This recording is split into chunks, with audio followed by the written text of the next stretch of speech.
സർവശക്തനായ ദൈവത്തിന്റെ പരിശുദ്ധ നാമം ഈ കർത്തൃ ദിവസത്തിൽ രാവിലെ സമയം നാം മുഖാന്തരം വാഴ്ത്തപ്പെടുമാറാകട്ടെ. ദൈവത്തിന്റെ വലിയ സാന്നിധ്യം അനുഭവിച്ചുകൊണ്ട് ഓരോ ദിവസത്തിലും നാം ജീവിക്കുന്നു, പ്രവർത്തിക്കുന്നു, പ്രാർത്ഥിക്കുന്നു, ആരാധിക്കുന്നു. കഴിഞ്ഞ 7 മാസമായി നമുക്ക് ആരാധന സ്ഥലത്ത് ഒരുമിച്ച് കൂടുവാൻ കഴിയുന്നില്ല എങ്കിലും ആരാധന മുടങ്ങുന്നില്ല. ആരാധിക്കേണ്ടവർക്ക് ആരാധന നടക്കുന്നുണ്ട്, പ്രാർത്ഥന നടക്കുന്നുണ്ട്, ഗാനശുശ്രൂഷ നടക്കുന്നുണ്ട്. ആരാധന ഒരിക്കലും ഒരു ദൈവവേദന മുടങ്ങിയില്ല. കാരണം നമ്മുടെ ശരീരം ദൈവത്തിന്റെ മന്ദിരമാണ്. ഈ രാവിലെ സമയം നാം കർത്താവിന്റെ പാദപീഠത്തിലിരിക്കുമ്പോൾ നമ്മോട് സംസാരിക്കുവാൻ നമ്മുടെ കർത്താവുണ്ട്. ആർക്ക് ആവശ്യമുണ്ട് അവിടെ എത്തിച്ചേരുന്നവനാണ് നമ്മുടെ കർത്താവ്. ഏത് സാഹചര്യമായാലും ദൈവത്തിന്റെ സാന്നിധ്യം ആ സാഹചര്യങ്ങളെ അതിജീവിക്കുവാൻ ദൈവം നമ്മെ ശക്തീകരിക്കുന്നു. നമ്മുടെ ദൈവമക്കൾ, സെൻട്രലുള്ള ദൈവമക്കൾ ഓരോ ലോക്കൽ സഭകളിലും ആരാധിച്ചുകൊണ്ടിരിക്കുകയാണ്. സഭകൾ ഒന്നിച്ച് സൂമിൽ കൂടെയോ മൊബൈൽ കൂടെയോ ആരാധിക്കുന്നുണ്ട്. അതുപോലെ തന്നെ ചില ഇടങ്ങളിൽ ആരാധനാലയത്തിൽ പോയി ആരാധിപ്പാൻ തുടങ്ങിയിട്ടുമുണ്ട്. ഏത് നിലയിലായാലും നമ്മുടെ കർത്താവ് എല്ലാ സ്ഥലത്തും എത്തിച്ചേരുന്നു എന്നുള്ളത് കൊണ്ട് നമുക്ക് ആരാധന മുടങ്ങുന്നില്ല. നമുക്ക് ആരാധിപ്പാൻ കാരണമായി തീർന്നത് നമുക്കൊരു പുതിയ അനുഭവം ദൈവം തന്നതുകൊണ്ടാണ്. സ്വർഗസ്ഥനായ പിതാവേ എന്ന് വിളിക്കുവാൻ സത്യദൈവത്തെ അവകാശം നമുക്ക് തന്നതുകൊണ്ടാണ് നമുക്ക് ആരാധിപ്പാനായിട്ടിടയായി തീരുന്നത്. ദൈവവചനത്തിന്റെ ഒരു വേദഭാഗം നമുക്ക് വായിക്കാം. 2 കൊരിന്ത്യർ 4-ാം അധ്യായം 16-ാം വാക്യം.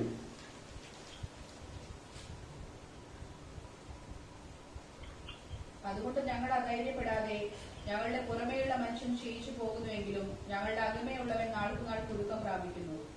അപ്പോസ്തലനായ പൗലോസ് കൊരിന്തിലെ വിശ്വാസികളെ ധൈര്യപ്പെടുത്തുകയാണ്. അതുകൊണ്ട് ഞങ്ങൾ അധൈര്യപ്പെടാതെ, ഞങ്ങളുടെ പുറമേയുള്ള മനുഷ്യൻ ക്ഷയിച്ചു പോകുന്നുവെങ്കിലും ഞങ്ങളുടെ അകമേയുള്ളവൻ നാൾക്ക് നാൾ പുതുക്കം പ്രാപിക്കുന്നു. ലോകത്തിലുള്ള എല്ലാ മനുഷ്യർക്കും ഈ പുറമേയുള്ള മനുഷ്യനുണ്ട്. എന്നാൽ ദൈവമക്കൾക്ക് അകത്തൊരു മനുഷ്യൻ കൂടെ ഉണ്ട്. അത് വീണ്ടും ജനിച്ച മനുഷ്യനാണ്. എല്ലാ മനുഷ്യർക്കും അകത്ത് ഒരാത്മാവുണ്ട്. പക്ഷെ അത് നിർജീവമായിരിക്കുന്നത് കൊണ്ട് ദൈവത്തെ ആരാധിപ്പാൻ കഴിയുന്നില്ല. ആദ്യ മനുഷ്യൻ പാപം ചെയ്തപ്പോൾ പാപം ചെയ്ത് ദേഹി മരിക്കും എന്ന് പറഞ്ഞത് ശരീരത്തിലല്ലായിരുന്നു, ആത്മാവിലായിരുന്നു മരണം സംഭവിച്ചത്. അതുകൊണ്ട് അവൻ ദൈവസ്ഥനിൽ നിന്ന് സ്വയം അകന്നു പോകുവാൻ ഇടയായി. കർത്താവ് വരുമ്പോൾ അവന്റെ സന്നിധിയിൽ ചെന്ന് നിൽപ്പാൻ അവന് ധൈര്യം വന്നില്ല. എന്നാൽ അവരെ വീണ്ടും ഒരു അനുഭവത്തിൽ കൂടി വിടുവാൻ തക്കവണ്ണം ആ ദൈവം നമുക്ക് വേണ്ടി കാൽവരി ക്രൂശിൽ യേശു എന്നുള്ള പേരിൽ വന്ന് പരമബലിയായി തീർന്നു. ആ കർത്താവായ യേശുക്രിസ്തുവിന്റെ പരമബലിയിൽ, പരിഹാര ബലിയിൽ വിശ്വസിക്കുന്നവർക്ക് വീണ്ടും ഒരു ജനനം കൊടുത്തു. അതാണ് അകത്തുള്ള മനുഷ്യൻ. പുറമേയുള്ള മനുഷ്യൻ മാത്രമേ ഉള്ളെങ്കിൽ അവർക്ക് പുറമേയുള്ള വിഷയങ്ങൾ മാത്രമേ ചിന്തിക്കുകയുള്ളൂ. അവർക്ക് ദിവസം തോറും ഭക്ഷിക്കണം, പാനം ചെയ്യണം, ജോലി ചെയ്യണം, കുടുംബത്തെ വളർത്തണം, നല്ല ഭാവി ഈ ഭൂമിയിൽ ഒരുക്കണം, നല്ല സമ്പത്തുണ്ടാക്കണം, ഉറങ്ങണം. ഇങ്ങനെയുള്ള ഭൗതിക ചിന്ത മാത്രമേ ഒരു സാധാരണ മനുഷ്യനുള്ളൂ.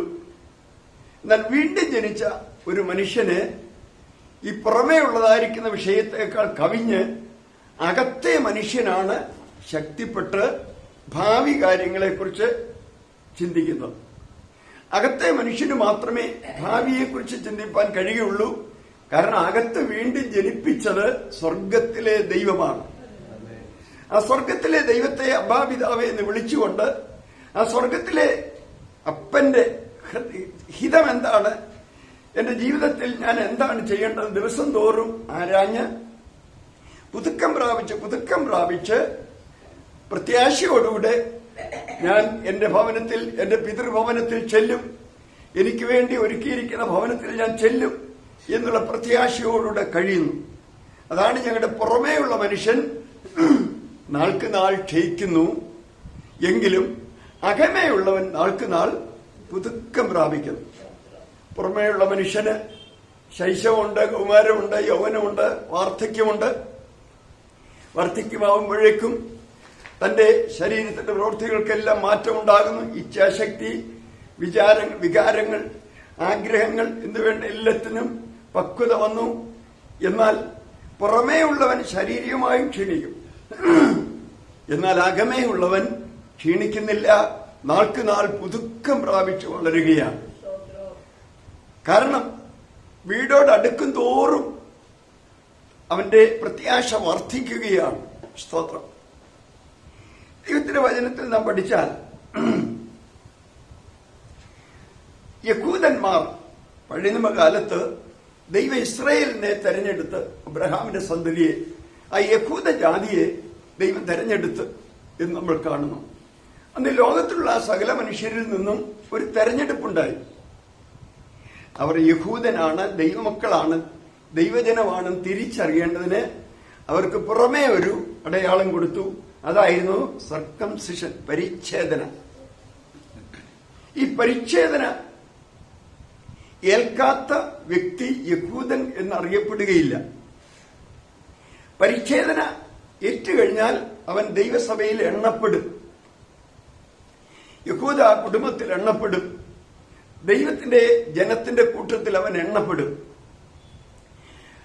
അവൻ പിന്നെന്താണ് അവരുടെ ജീവിതത്തിൽ പ്രമാണത്തിൽ നകന്നു പോകുമ്പോൾ അവർക്ക് വലിയ പരാജയം സംഭവിച്ചതായിട്ട് നമ്മൾ കാണുന്നു.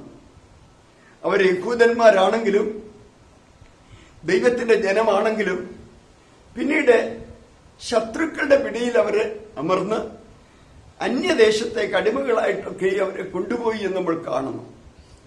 എന്താണ് ദൈവത്തിന്റെ ജനത്തിന് അങ്ങനെ സംഭവിക്കുന്നത്? ദൈവത്തിന്റെ ജനം പുറമേ യഹൂദനായിരുന്നാൽ മാത്രം പോരാ, അവർക്ക് അകം കൂടെ യഹൂദനാകണം. നമുക്ക് യെരമ്യാവ് 4-ാം അധ്യായം 4-ാം വാക്യത്തിൽ, യെരമ്യാവ് 4-ന്റെ 4-ാം വാക്യം,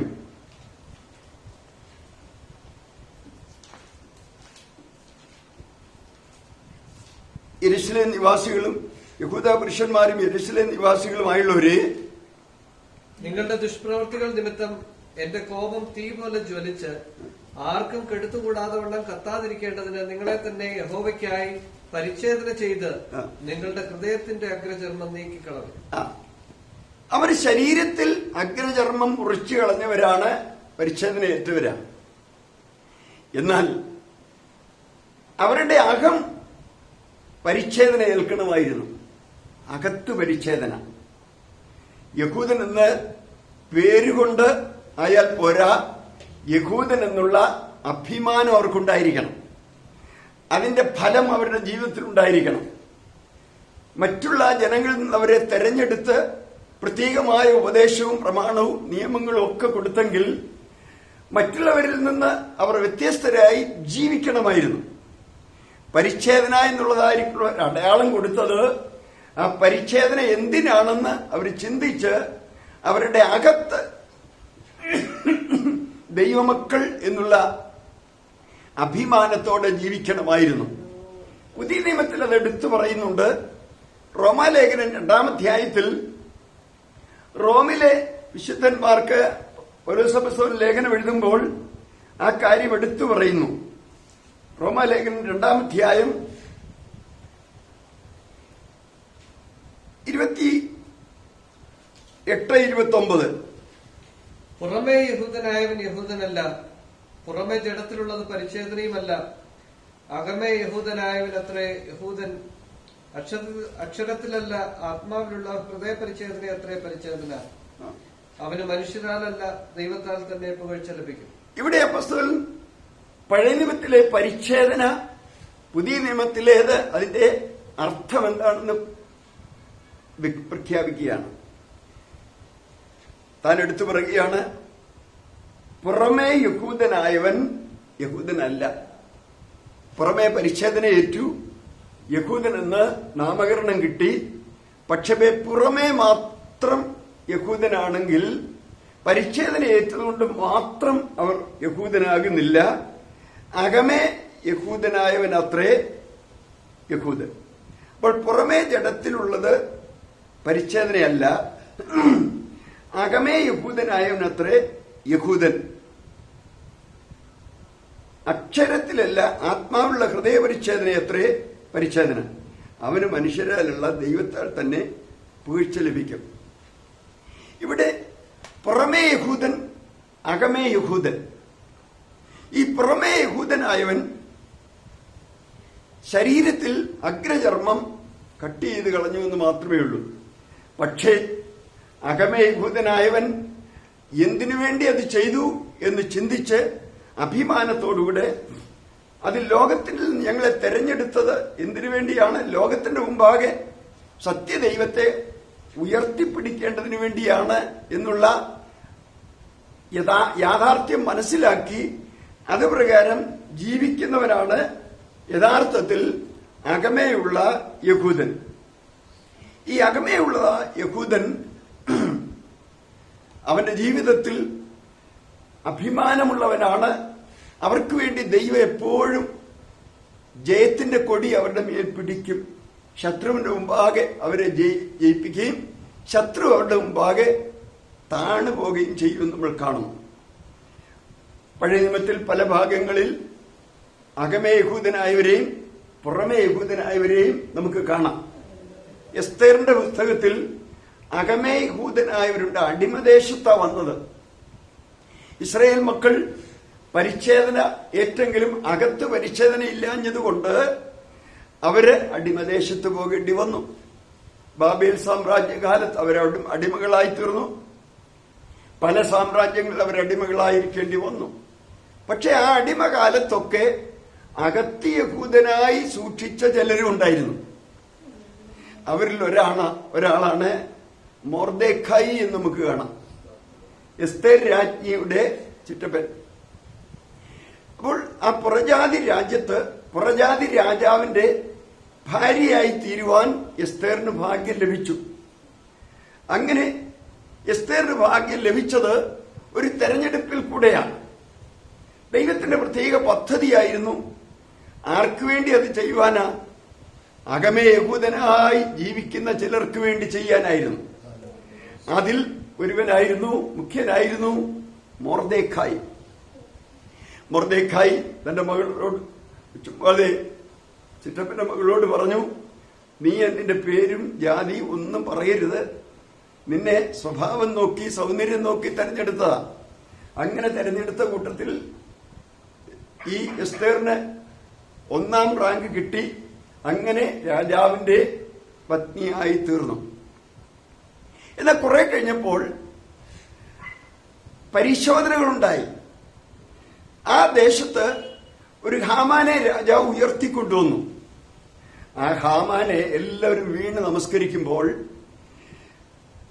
പടിവാതിൽക്കൽ താമസിക്കുന്ന മൊർദെഖായി മാത്രം വീണ് നമസ്കരിക്കുന്നില്ല. നമുക്ക് ചരിത്രം അറിയാം.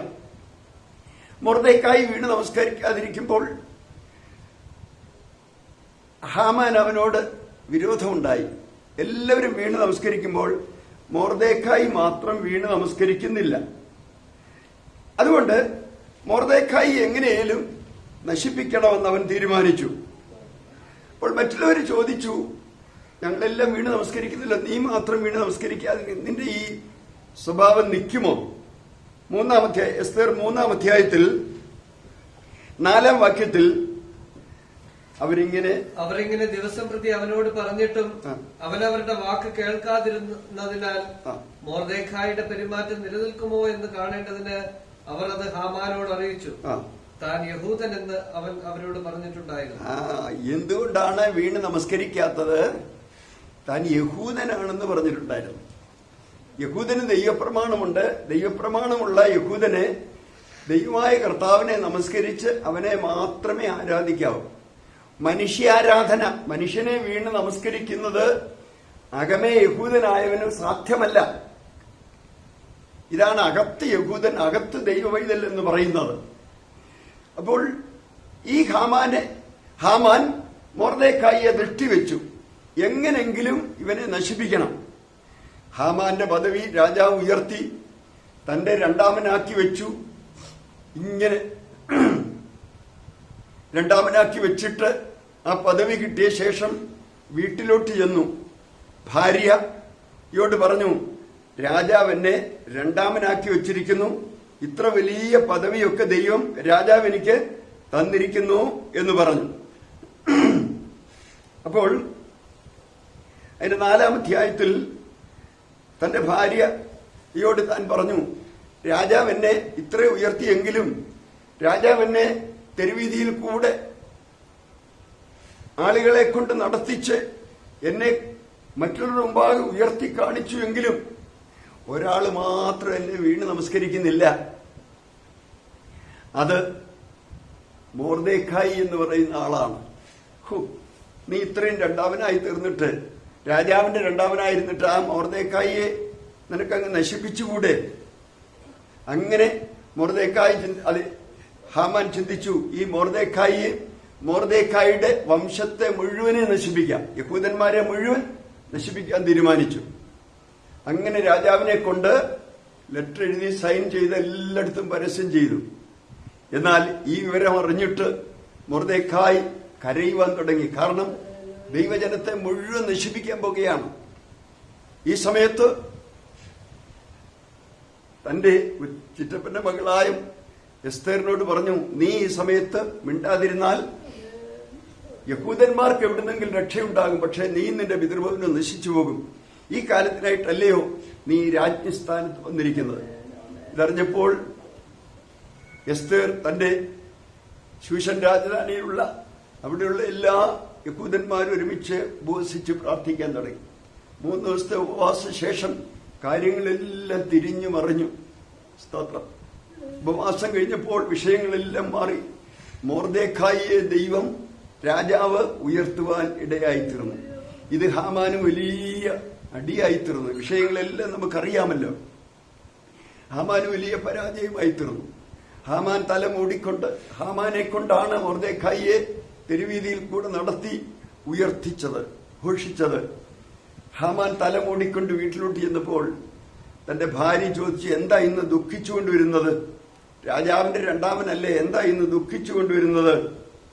ഈ വിഷയം കേട്ടപ്പോൾ താൻ പറഞ്ഞു, എല്ലാം ശരിയാ, പക്ഷേ ഇന്ന് മൊർദെഖായിയെ കൊണ്ട് എന്നെ കൊണ്ട് മൊർദെഖായിയെ തെരുവീതിയിൽ കൂടെ നടത്തി ഉയർത്തി വിളിച്ചു പറഞ്ഞത്. എനിക്ക് അപ്പോൾ ഭാര്യ പറയുകയാണ്, അതിന്റെ 6-ാം അധ്യായം 13-ാം വാക്യം, 6:13, തനിക്ക് സംഭവിച്ചതൊക്കെ ഹാമാൻ ഭാര്യയായ സേരശിനോടും തന്റെ സകല സ്നേഹിതന്മാരോടും വിവരിച്ചു പറഞ്ഞു. അവന്റെ വിദ്വാൻമാരും അവന്റെ ഭാര്യ സേരശും അവനോട്, മൊർദെഖായിയുടെ മുമ്പിൽ നീ വീഴുവാൻ തുടങ്ങി. അവൻ യഹൂദ്യ വംശക്കാരനാകുന്നു എങ്കിൽ നീ അവനെ ജയിക്കയില്ല, അവനോട് തോറ്റുപോകുകയുള്ളൂ എന്ന് പറഞ്ഞു.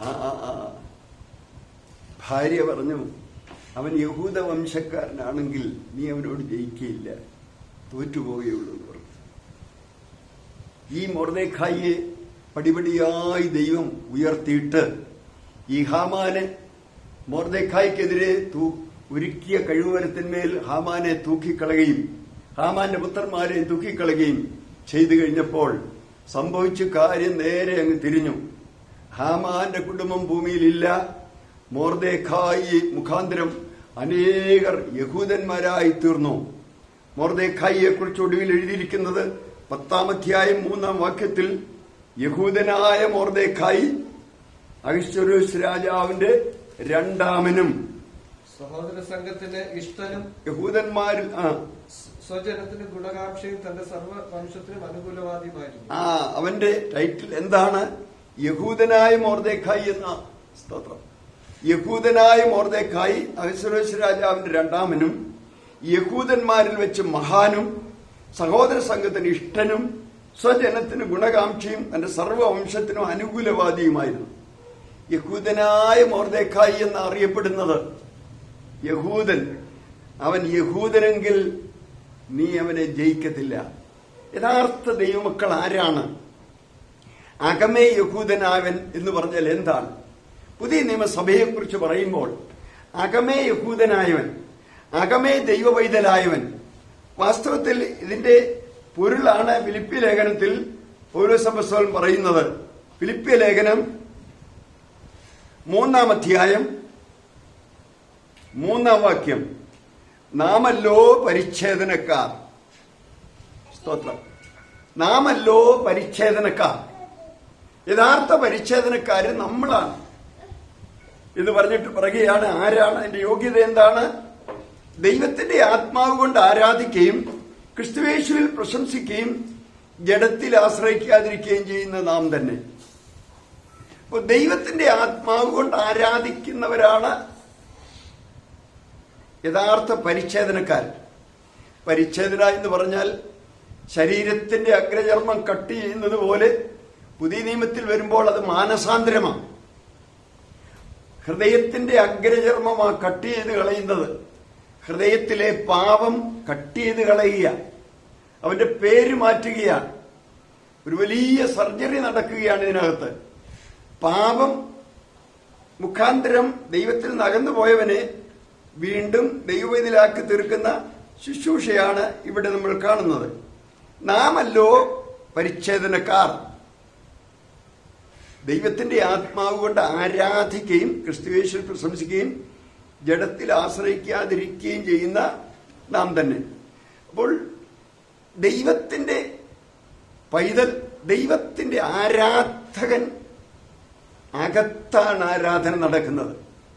നാമല്ലോ പരിച്ഛേദനക്കാർ, ദൈവത്തിന്റെ ആത്മാവ് കൊണ്ട് ആരാധിക്കുന്നവർ.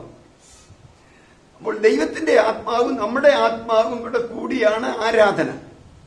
നമ്മുടെ നിർജീവമായി പോയ ആത്മാവിനെ ദൈവത്തിന്റെ ആത്മാവ് ഉദ്യമിപ്പിച്ച് ജീവിപ്പിച്ച് അങ്ങനെ ആത്മാവിലാണ് ദൈവത്തെ ആരാധിക്കുന്നത്.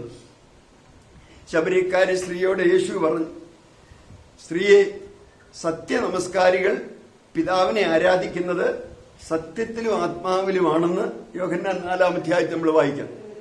സത്യനമസ്കാരികൾ പിതാവിനെ ആരാധിക്കുന്നത് ആത്മാവിലും സത്യത്തിലുമാണ്. കാരണം ദൈവം ആത്മാവാകുന്നു. അവനെ ആരാധിക്കുന്നവർ ആത്മാവിലും സത്യത്തിലും ആരാണ്. ആത്മാവാകുന്ന ദൈവത്തെ ആർക്കും കാണുവാൻ പറ്റുകയില്ല. പ്രവർത്തനത്തിൽ കൂടെയാണ് കാണുന്നത്. പല നിലകളിൽ താൻ പ്രത്യക്ഷപ്പെടുമ്പോഴാണ് കാണുന്നത്. ഇലക്ട്രിസിറ്റിയെ ആർക്കും കാണാൻ പറ്റത്തില്ല. പിന്നെ അതിന്റെ പ്രവർത്തനം കാണുകയാണ്. ഫാൻ കറങ്ങുന്നു, ലൈറ്റ് എത്തുന്നു, മെഷീൻ വർക്ക് ചെയ്യുന്നു. ഇതുപോലെ ദൈവം ആത്മാവാകുന്നു. ആത്മാവാം ദൈവത്തെ ആരും കണ്ടിട്ടില്ല. ദൈവത്തെ ആരും ഒരു നാളും കണ്ടിട്ടില്ല എന്ന് എഴുതിയിട്ടുണ്ടല്ലോ. എന്നാൽ ദൈവത്തിന്റെ പ്രത്യക്ഷതയാണ് യേശുക്രിസ്തു. യേശു മനുഷ്യനായി ദൈവത്തിന്റെ സർവ്വസമ്പൂർണതയും ദേഹരൂപമായി വസിക്കുന്നത് ക്രിസ്തുവില്ല. ഇങ്ങനെ ദൈവത്തിന്റെ വെളിപ്പാട് ദൈവത്തിന്റെ പ്രവർത്തനങ്ങളിൽ കൂടെയാണ് നമുക്ക് കാണാൻ കഴിയുന്നത്. സ്തേഫാനോസ് ഇങ്ങനെ പ്രസംഗിച്ചപ്പോൾ മഹാപുരോഹിതനും ശാസ്ത്രിമാരും ഒക്കെയുണ്ട്. അപ്പോസ്തലപ്രവൃത്തി 7-ാം അധ്യായത്തിൽ എല്ലാവരും കൂടിയിരിക്കുമ്പോൾ നിന്നെക്കുറിച്ച് കേൾക്കുന്ന എന്താ, നീ ഒന്ന് വിവരമായിട്ട് വിശദീകരിച്ച് പറ എന്ന് പറഞ്ഞപ്പോൾ സ്തേഫാനോസ് പറയുകയാണ്, 7-ാം അധ്യായം, അപ്പോസ്തലപ്രവൃത്തി 7-ാം അധ്യായം 51-ാം വാക്യം, 7:51. ശാഠ്യക്കാരും ഹൃദയത്തിനും ചെവിക്കും പരിച്ഛേദന ഇല്ലാത്തവരുമായുള്ളവരെ, നിങ്ങളുടെ പിതാക്കന്മാരെ പോലെ തന്നെ നിങ്ങളും എല്ലായ്പ്പോഴും പരിശുദ്ധാത്മാവിനോട് മറത്തു നിൽക്കുന്നു. ശാഠ്യക്കാരെ, ഹൃദയത്തിനും ചെവിക്കും പരിച്ഛേദന ഇല്ലാത്തവരെ നോക്കണം. അവരുടെ ശരീരത്തിൽ അഗ്രചർമ്മം പരിച്ഛേദന ചെയ്തവരായവര് മഹാപുരോഹിതനും ശാസ്ത്രിമാരും പരീശന്മാരും ഒക്കെയാണല്ലോ. പക്ഷേ അവരുടെ ഹൃദയത്തിനും ചെവിക്കും പരിച്ഛേദനയില്ല. ചെവിക്ക് പരിച്ഛേദന എന്ന് പറഞ്ഞാൽ എന്താണ്? ചെവി കുറച്ച് മുറിച്ചു കളയുക എന്നല്ല, കേട്ട് അനുസരിക്കാനുള്ള തയ്യാറില്ല. കേൾക്കുന്നുണ്ട്. അതുകൊണ്ടാണ് കേൾപ്പാൻ ചെവിയുള്ളവൻ കേൾക്കട്ടെ എന്ന് പറയുന്നത്. കാതുള്ളവൻ കേൾക്കട്ടെ എന്നല്ല, കേൾപ്പാൻ ചെവിയുള്ളവൻ എന്ന് പറഞ്ഞാൽ ഒബേ ചെയ്യുക, അനുസരിക്കാൻ. കേൾക്കുന്നത് അനുസരിക്കാൻ തയ്യാറില്ല. അതാണ് ചെവിക്ക് പരിച്ഛേദനയില്ല. അത് ചെവിയിൽ കൂടെയാണ് ഹൃദയത്തിൽ കടക്കേണ്ടത്. ഹൃദയത്തിലോട്ട് ചെല്ലുന്നില്ല, കാതിൽ നിന്ന് തന്നെ അത് വിട്ടുപോകുക. അതാണ് ഹൃദയത്തിലേക്ക് ചെന്നെങ്കിലേ അതവിടെ വേരൂന്നത്തുള്ളൂ. വിശ്വാസം എന്ന് പറയുന്നത് കേൾവിയല്ല. കേൾവി ക്രിസ്തുവിന്റെ വചനത്താലാണ് ഉണ്ടാകും. അപ്പോൾ ഹൃദയത്തിൽ വിശ്വാസം ഉണ്ടാകണമെങ്കിൽ കേൾക്കണം. എന്തെങ്കിലും കേൾക്കുകയല്ല, വചനം കേൾക്കണം. വചനമാകുന്ന വിത്ത് കാതിൽ കൂടെ കേട്ട ഹൃദയത്തിലേക്ക് ചെല്ലുമ്പോഴാണ് അവിടെ അത് വേരൂന്നി ഫലം കായ്ക്കുന്നത്. അതിനാണ് വീണ്ടും ജനനം. അതാണ് ഹൃദയത്തിനും ചെവിക്കും പരിച്ഛേദനയില്ലാത്തവരെ എന്ന് സ്തേഫാനോസ് ധൈര്യമായി മഹാപുരോഹിതനോടടക്കം വിളിച്ചു പറയുകയാണ്. ഈ സമയത്ത്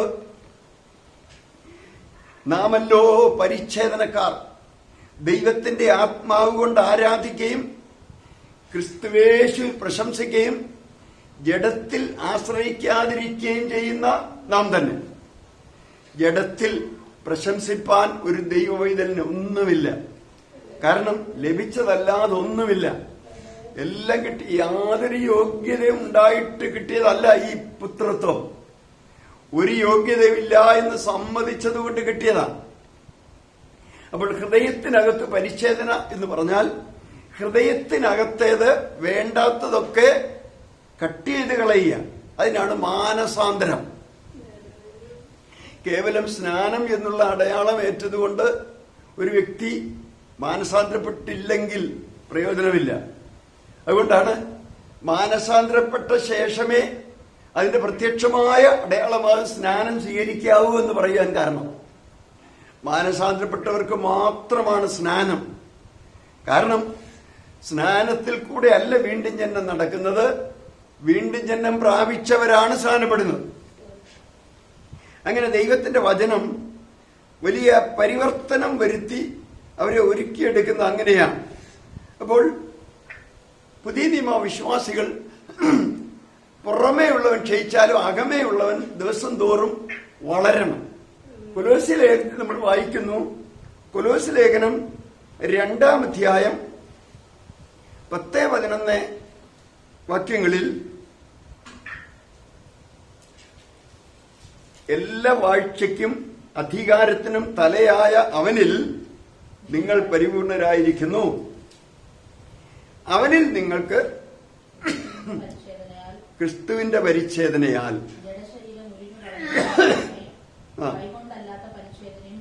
നിങ്ങൾക്ക് കൈകൊണ്ടല്ലാത്ത പരിച്ഛേദന ലഭിച്ചു. യഹൂദന്മാർക്ക് കൈകൊണ്ടാണ് പരിച്ഛേദന ചെയ്യുന്നതെങ്കിൽ നിങ്ങൾക്ക് കൈകൊണ്ടല്ലാത്ത പരിച്ഛേദന ഹൃദയത്തിൽ കിട്ടി.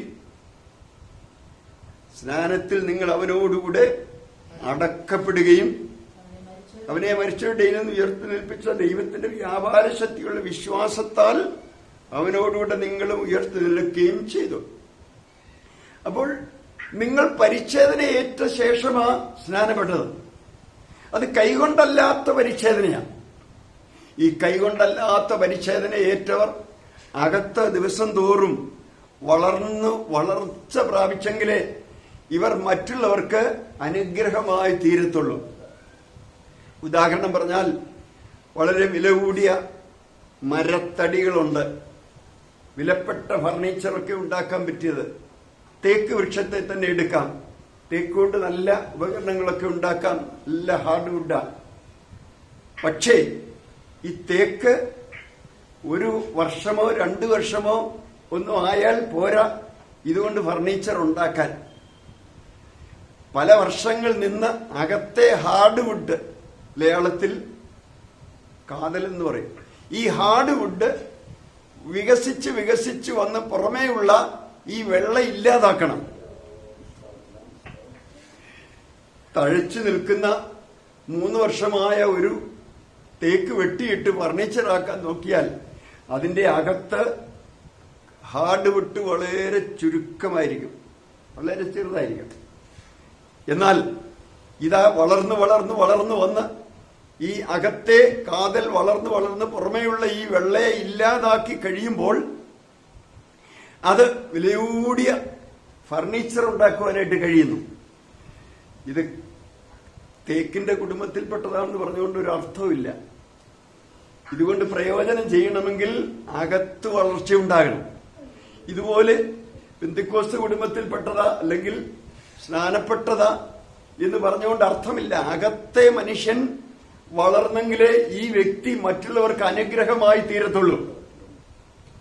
ദൈവം തന്റെ സഭയെ തെരഞ്ഞെടുത്ത അതിനുവേണ്ടിയാണ്. അകത്തെ മനുഷ്യൻ പുഷ്ടിപ്പെടണമെങ്കിൽ വചനം എന്ന മായമില്ലാത്ത പാല് ദിവസം തോറും കുടിക്കണം. അത് കഴിഞ്ഞിട്ട് വചനത്തിലെ കട്ടിയായുള്ള ആഹാരം കഴിച്ച് പുഷ്ടിപ്പെടണം. ഇങ്ങനെ അകത്തെ മനുഷ്യൻ വളർന്ന് വളർന്ന് വളർന്ന് ദിവസം തോറും ക്രിസ്തു എന്ന തലയോളം വളരണം. ഈ ക്രിസ്തു എന്ന തലയോളം വളർന്ന് കഴിയുമ്പോഴാണ് ഈ വ്യക്തി പൂർണ്ണതയിൽ എത്തുന്നത്. അതുകൊണ്ടാണ് കൊലോസ്യർക്ക് അത് എഴുതുവാൻ കാരണം. ക്രിസ്തു എന്ന തലയോളം ഇത് വളർന്ന് ദൈവത്തിന് മനുഷ്യർക്കും പ്രയോജനകരമായി തീരണം എന്നാണ് ദൈവത്തിന്റെ വചനം വ്യക്തമായി പറയുന്നത്. അപ്പോൾ യോഹന്നാൻ 1 ശമൂവേൽ 17-ാം അധ്യായം 36-ാം വാക്യത്തിൽ ദാവീദ് വളരെ ചെറുപ്പമാണ്, പരിച്ഛേദന ഏറ്റവനാ, യഹൂദനാ, ഇശായിയുടെ മകനാ. അതുപോലെ തന്നെ രഹസ്യമായിട്ട് രാജാവായിട്ട് അഭിഷേകവും കിട്ടിയിട്ടുണ്ട്. ഈ വ്യക്തി മുമ്പോട്ട് പോകുന്ന ആദ്യത്തെ പരീക്ഷ മല്ലനായ ഗോലിയാത്തുമായിട്ടുള്ളതാണ്. ഗോലിയാത്തിനെ ജയിക്കുക എന്നുള്ളതാണ്. തനിക്ക് അടങ്ങിയിരിക്കാൻ പറ്റുന്നില്ല. രാജാവടക്കം തന്റെ ജ്യേഷ്ഠന്മാരടക്കം എല്ലാവരും പുറകോട്ട് പോകുകയാ. അവർക്ക് യുദ്ധത്തില, സൈന്യത്തില. എന്നാൽ ദാവീദിന് ഈ ഫെലിസ്ത്യ മല്ലന്റെ ഭീഷണി കേട്ടിട്ട് പുറകോട്ട് പോകാൻ പറ്റുന്നില്ല. ഞാൻ ഈ മല്ലനെ ജയിക്കുമെന്നാ പറയുന്നത്. നിനക്ക് എങ്ങനെ പറ്റും? ഇല്ല, ഞാൻ ജയിക്കും. സ്തോത്രം. എങ്ങനെ നിനക്ക് ഈ അധികാരം കിട്ടിയത്? നീ ബാലനാ. ശൗലി വിവരം പറഞ്ഞ് ശൗൽ അവനോട് വിളിച്ചു പറഞ്ഞു, അവനെ വിളിച്ചിട്ട് പറഞ്ഞു, നീ വളരെ ചെറുപ്പമാ. എന്നാൽ ഗോലിയാത്താണെങ്കിൽ ചെറുപ്പം മുതലേ അവന് യോദ്ധാവാ, നല്ല എക്സ്പീരിയൻസ് കിട്ടിയ ആളാണ്. നീ ചെറുപ്പമാണ്. അപ്പോൾ തന്റെ അനുഭവങ്ങൾ പലതും പറഞ്ഞു കൊടുത്തു. അനുഭവം കേട്ടപ്പോ എന്നാ നീ പൊക്കോളാൻ പറഞ്ഞു. പടച്ചട്ട ഇട്ട് കൊടുത്തു. വേണ്ട, എനിക്ക് പടച്ചട്ട വേണ്ട. തനിക്ക് പരിചയമുള്ള, ആടുകളെ മേയ്ക്കുമ്പോൾ പരിചയമുള്ള കവിണയും കല്ലും എടുത്തുകൊണ്ടാ പോകുന്നത്. ഈ പോകുന്ന കണ്ടപ്പോൾ സഹപ്രവർത്തകർ ചോദിക്കുക, നിനക്കിതെങ്ങനെ സാധിക്കും? ഉടനെ താൻ പറയുന്ന മറുപടി നോക്കൂ. ആ വാക്യം വായിച്ച 1 ശമൂവേൽ. സിംഹത്തെയും കരടിയെയും കൊന്നു. ഈ അഗ്രചർമ്മിയായ ഫിലിസ്ത്യൻ ജീവനുള്ള ദൈവത്തിന്റെ സൈന്യത്തെ നിന്ദിച്ചിരിക്കൊണ്ട് അവനും അവയിൽ ഒന്നിനെ പോലെ ആകും. താൻ പറയുന്ന ഇതാണ്, ഈ അഗ്രചർമ്മിയായ ഫിലിസ്ത്യൻ, പരിച്ഛേദനയില്ലാത്ത ഇവനെ പരിച്ഛേദനയേറ്റ എന്നിൽ കൂടെ ദൈവത്തിന് പ്രവർത്തിക്കാൻ കഴിയുമെന്ന് പറഞ്ഞത്. പരിച്ഛേദനയില്ലാത്തവൻ പരിച്ഛേദനയേറ്റ ദൈവമക്കളെയാണല്ലോ ഈ നിന്ദിക്കുന്നത്. ജീവനുള്ള ദൈവത്തിന്റെ മക്കളാകുന്ന ദൈവജനത്തെ നിന്ദിക്കുകയാണല്ലോ ഈ പരിച്ഛേദനയില്ലാത്ത ഫിലിസ്ത്യ മല്ലൻ. മല്ലൻ എത്ര വലിപ്പമുള്ളവനായാലും പരിച്ഛേദനയില്ലാത്തവനാണെന്ന് ഓർക്കണം. ദൈവമക്കൾ അഭിമാനിക്കണം. നാം ഈ ലോകത്തിൽ വീണ്ടും ജനിച്ച ദൈവമക്കൾക്ക് ആ അഭിമാനം ഉണ്ടായിരിക്കണം. ഞാൻ ഈ ലോകത്തിൽ ആരാണ്? എന്നെ എന്തിനാണ് ആക്കി വെച്ചിരിക്കുന്നത്? അടിമദേശത്താണെങ്കിലും ആ പരിച്ഛേദനയുള്ളവർ, അകമേ യഹൂദൻ, ദാനിയേൽ, ശദ്രക്ക്, മേശക്ക്, അബേദ്നെഗോ ഇവരൊക്കെ അകമേ യഹൂദനായിരുന്നു. അതുകൊണ്ടാണ് ആ അന്യദേശത്ത് ഉയർച്ച ലഭിച്ചത്. അകമേ യഹൂദൻ. ഇന്നത്തെ ഈ സാഹചര്യത്തിൽ, മാറിക്കൊണ്ടിരിക്കുന്ന അന്തരീക്ഷത്തിൽ ദിവസം തോറും പുറമേ ക്ഷയിപ്പിക്കുന്ന അവസ്ഥകളാണ് നമ്മൾ കേൾക്കുന്നത്. ശാരീരികമായി, മാനസികമായി, സാമ്പത്തികമായി എന്ന് വേണ്ട ഭയാനകമായ അന്തരീക്ഷങ്ങളൊക്കെ നാം കേൾക്കുന്നുണ്ടെങ്കിലും നമ്മുടെ അകത്തെ മനുഷ്യൻ നാൾക്ക് നാൾ പുതുക്കം പ്രാപിപ്പാൻ ഈ ലോക്ക്ഡൌൺ പീരീഡ് ദൈവം നമുക്ക് തന്നിരിക്കുകയാണ്. നാം ശക്തി പുതുക്കിയിട്ട് ഇത്രയും വേഗം നമ്മുടെ മുമ്പിൽ വലിയൊരു പ്രവർത്തനത്തിന് വേണ്ടി നമ്മളെ ഒരുക്കുക എന്നുള്ളതാണ്. ആ അഭിമാനത്തോടെ ഒരുങ്ങണമെങ്കിൽ നമ്മുടെ അകത്തെ മനുഷ്യൻ നാൾക്ക് നാൾ പുതുക്കം പ്രാപിക്കണം. പുതുക്കം പ്രാപിക്കണമെങ്കിൽ അകത്തെ മനുഷ്യന് കിട്ടേണ്ട ആഹാരം കിട്ടണം. ദൈവസന്നിധിയിൽ രഹസ്യമായിരുന്ന് കരഞ്ഞു പ്രാർത്ഥിക്കണം. എന്റെ പിതാവേ എന്ന് പറഞ്ഞുകൊണ്ട് ഡെയിലി ബ്രെഡ് മേടിക്കണം. ഞങ്ങൾക്കുള്ള ആഹാരം ഇന്ന് തരണമേ എന്ന് പറഞ്ഞ് പ്രാർത്ഥിക്കണം. അങ്ങനെ കരഞ്ഞു പ്രാർത്ഥിക്കുന്നവർക്കാണ് ദൈവം അത്ഭുതം പ്രവർത്തിക്കുന്നത്. പകൽക്കാലം നമുക്ക് ലഭിച്ച വിലയേറിയ കൂട്ടായ്മ ദൈവനാമത്തിന് മഹത്വമായി തീരട്ടെ. കർത്താവിന്റെ കരകളിൽ നമ്മെ തന്നെ നമുക്ക് സമർപ്പിക്കാം. ഈ അന്ത്യമണിക്കൂർ ദൈവത്തിന് വേണ്ടി പൂർണ്ണമായി പ്രയോജനപ്പെടുവാൻ ദൈവം നമ്മെ ശക്തീകരിക്കട്ടെ. ഈ വചനങ്ങളാൽ ദൈവത്തിന്റെ പരിശുദ്ധാത്മാവ് നമ്മെ സഹായിക്കുമാറാകട്ടെ. ആമേൻ, ആമേൻ.